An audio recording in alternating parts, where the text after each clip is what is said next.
One way to increase your net worth is to use the internet for all it's worth. Everywhere you look, computer-savvy people are doing just that, many of them astonishingly young. Our cover story is reported now by David Pogue of the New York Times. Remember that old New Yorker cartoon? On the internet, nobody knows you're a dog.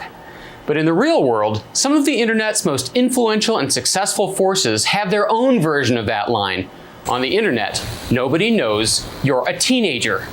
I started at Netscape when I was 14. Basically, I had an internship there. Meet Blake Ross. By the ripe old age of 19, he had co-written a new web browser called Firefox. It's so good, 50 million people installed it in its first 6 months. And it stole 10% of the market away from Microsoft's browser, Internet Explorer. We want you to start up the web browser and be able to surf the web without worrying about spyware, without worrying about viruses, without worrying about pop-up ads. Firefox is free, but 21-year-old Mark Zuckerberg turned his little web experiment into a very big business. It's called thefacebook.com, and it's like no college directory you've ever seen. For example, you can take a person and look them up, and you can get a picture of how they'd like to portray themselves in addition to, say, the courses that they're taking, sports teams, clubs that they're a part of, and who their friends are at the school. But I think that there's a lot of times where people will just go out, meet someone, say, okay, I don't know that much about this person, and they'll go back to their room and do what people call Facebook them, which is go on the Facebook and look them up just to kind of see the snapshot of what they have. In less than 1 year, the Facebook.com has become an addictive part of everyday college life. We've gone from having around 150,000 people in the fall to right around 3 million now. So it's pretty cool. But not as cool as this, $13 million of investment capital. we get a lot of feedback saying like how much people love the site. I get a couple of marriage proposals each day. Three, two. Robin Liss is a junior at Tufts University. She runs camcorderinfo.com, the internet's #1 source of camcorder information and reviews.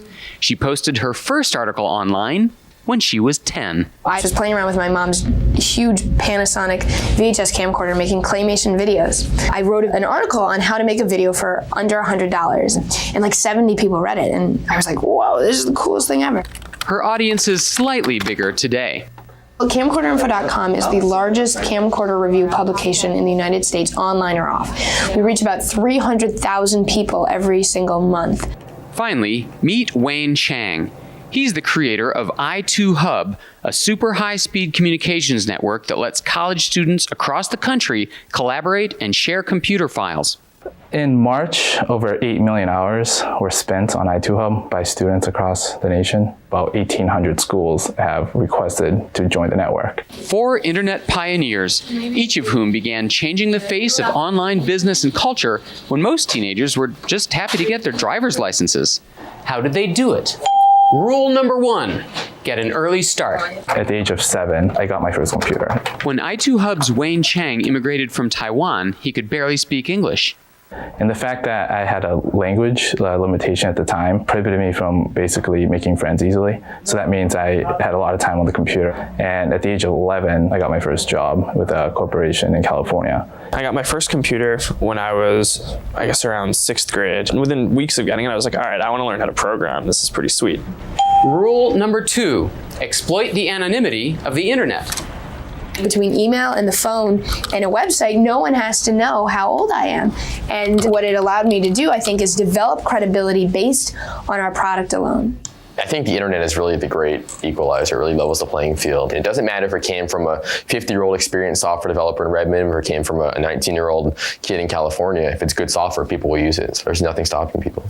Dustin just launched 100 schools a couple of days ago, so he's passed out. But Rule number 3, get good help.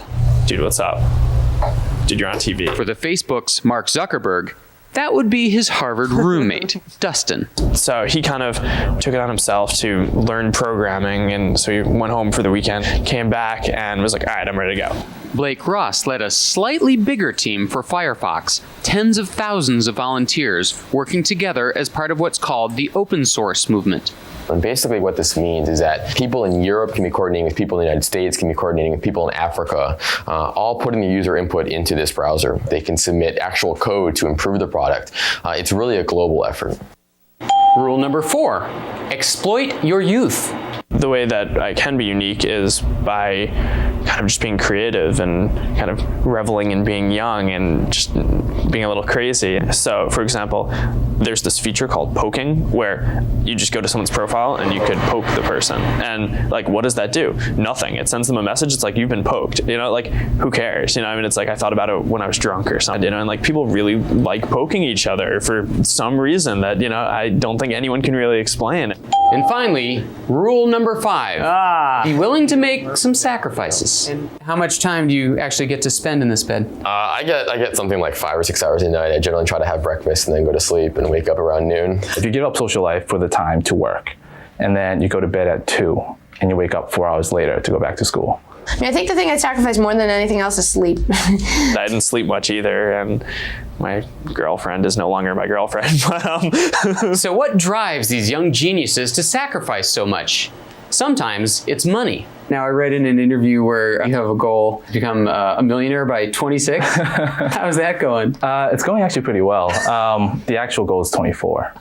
I missed class. Did he get... Sometimes it's the chance to learn while the consequences are still small. I know. Yeah, you can write on whatever you want. Do you have the assignment? There's no assignment. I'm not an expert at anything. I mean, I'm only 20, so I think what it's allowed me to do is really kind of take a educational approach to the whole thing and grow.